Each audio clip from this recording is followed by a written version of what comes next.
lakas ng init ngayon, yung palayan namin, tuyong-tuyo na, oh, wala na rin tubig yung palayan. Ayan oh, bitak na yung lupa. Ayan, Diyos ko, nakakatakot naman. Ayan oh. Ang lalim ng bitak ng lupa, guys. Buti na lang, meron pang ano dito. Meron pang tubig dito na paliguan yung kalabaw. Ayan. Tapos, pwede naman to guys, ipapasok dito sa palayan yung tubig dito sa may maliit na ilog. Sapa yung tawag sa amin. Doon.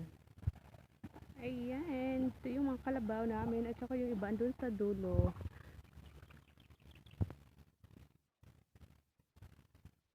At ito po yung mangga namin dito. Oh, ang daming bunga. You know, wow. Thank you, Lord. Buti pa dito, yung nag-iisa naming mangga, ang daming bunga. Doon sa kabila, ang daming puno ng mangga pero walang binigay na bunga. Dito lahat, oh. Marami, oh. Marami, guys. Sana lahat yan mabuo, hindi malaglag. Diba? Andito po kami sa Tres Marias Farm. Sa aming Tres Marias Farm talaga. Umuwi kami ni mother kasi kami ay naglaba. Kasi doon, sa bahay namin isa, walang tubig.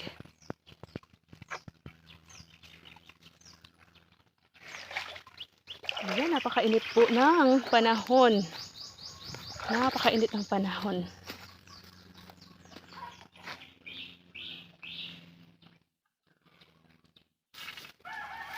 Uy, ang ganda oh.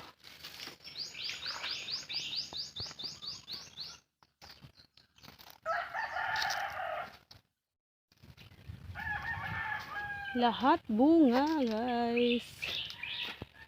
Pero hindi nga masyadong nabuo, oh, 'di ba? Dapat lahat 'yan. Ay, ayun oh, may malaki na. May nauna siya, guys, na bunga. Ang sarap kunin oh. Yun oh, may nauna ng bunga oh. Laki. Saan na 'yan? Ayun oh, hindi yun oh. Agay. Ito na lang kasi yung natitira naming mangga dito, guys. Ayan oh. Nakatukod na nga lang 'yan sa sapa. Kasi na ano na to, natumba na. Ayan oh. Nakatukod lang yung isang ano niya dyan. Paa.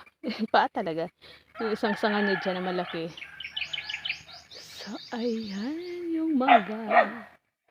Ayan o, ang laki ng bunga, guys. Nag-isa o. May nauna na palang bunga isa. Parang... Guys, dahil sa sa init ng panahon, yung aming mga tanim na niyog, kung makikita nyo po, yung mga dahon nila ay naapektuhan na ng sobrang init ng panahon. Sobrang init. Yung mga dahon, ayan, nagsisipaglaglagan yung mga dahon ng niyog. Ang daming dahon ng niyog na nalalaglag. Dahil nga po sa sobrang init, parang sila, yung parang naluluto yung mga dahon. Kaya naman, nagsisipaglaglagan. Kaya tingnan nyo guys, oh. Parang binagyo lang. Ayan oh, ang pangit ng mga dahon, oh, nagsisipaglaglagan, nababali yung mga dahon. Dahil po yan sa sobrang init. At saka yung ilalim ng aming niyog, yung mga Carabao grass, yan, tuyong-tuyo na. Wala nang makain dito yung aming mga kalabaw, guys. Kasi nga, tingnan nyo yung mga damo, oh, kulay brown. Ayan, oh. Tingnan nyo yung mga dahon ng niyog. Ang dami nagkalat sa ilalim, oh. Hindi naman yan ganyan dati. Dahil nga daw po sa sobrang init, naapektuhan din pati yung mga dahon ng niyog. Nababali. Natutuyo kasi. Ayan. Ano ng ilalim, oh. Ang pangit ng ilalim ng niyog, oh. Yung para siyang akala mo binagyo kasi nga yung mga dahon nasa nagsisipaglaglagan. Ayan, oh. Oh. Ayan, oh. Grabe. Akala ko doon lang sa kabila, sa tinitirahan namin ni mother. Dito pala, oh. Mas lalo na dito, oh. Ang dami, oh. Ayan. Yan po yung epekto ng sobrang init ni Haring Araw. Yan po yung epekto. Kasi nga, 'di ba, simula nung Feb, sa init hanggang sa ngayon. Ayun oh, ang gaganda pa man din ng mga niyog dito oh. Mabababa pa lang, namumunga na. Tapos ito yung mga rambutan namin, namumulaklak na rin. Ayun oh, ang sarap magbuko guys. Ang ganda ng kulay ng isang niyog guys. O tingnan nyo. Pulang-pula yung kulay ng kanyang bunga. Ayun oh, sarap magbuko oh. Ayan. Andito po kasi si Tres sa aming kabilang lupa. Kasi doon sa aming sa kabila, doon sa isa, wala nang tubig yung aming puso doon. Kaya umuwi kami dito kasi dito guys, sagana kami sa tubig. Hindi kami dito naubusan ng tubig kasi mababa yung lugar. Matubig talaga. Doon sa taas. Doon sa kabilang bahay. Tapos dito, nagpapakopras din si Father. Ayan, andyan si Ma. Sa ilalim dyan oh. Ayan, pinapausukan yung mga niyog. So dito muna tayo ikot-ikot. Titingnan natin kung mayroong mga bunga yung guyabano. Guyabano.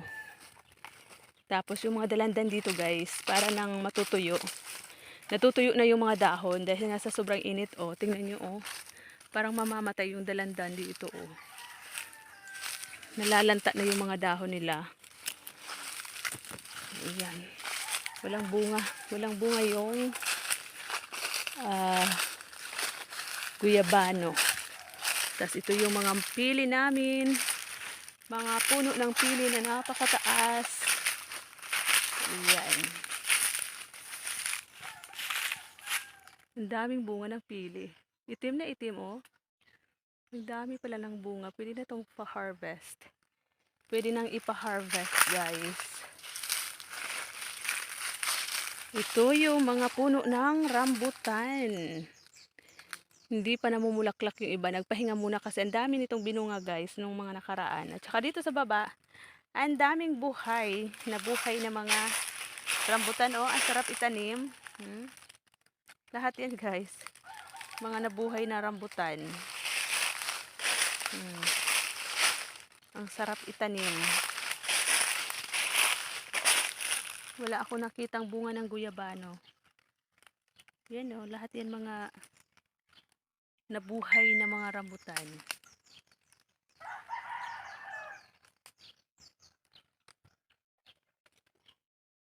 Ayan. Hanggang dito na muna tayo guys. Thank you so much for watching.